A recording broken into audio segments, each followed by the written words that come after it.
დილა მშვიდობის მეგობრებო, ეხლა გაჩვენებ ჩემ დილის რუტინას. ძალიან მაგარ დღეს გისურვებთ ყველას. მოკლედ, ცივი შხაპის შემდეგ უნდა ეს უნდა დავისუცხოთ.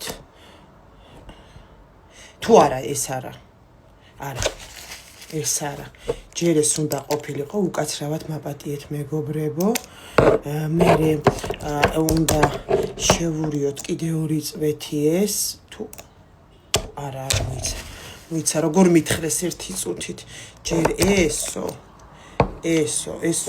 და მესხა ჯერ ესო და მერე ესო ხო წვეთები თუ აი ესე მითხრეს დაიტოვებო და ეს მერე დაატენიანებსო თუ როგორ იყო აი ხლა მომეშალა ნერვები აი ხლა ძალიან მომეშალა ნერვები. ხო ხედავ შვილო რომ არ არის ეს შენია რა და რას მეტიჩობ და რას ტრიპაჩობ. აიღი აი ეს და გადაისვის სახეზე. აჰა. ეს არ ჯობია? შვენივრად ვარ. აი ეს არის.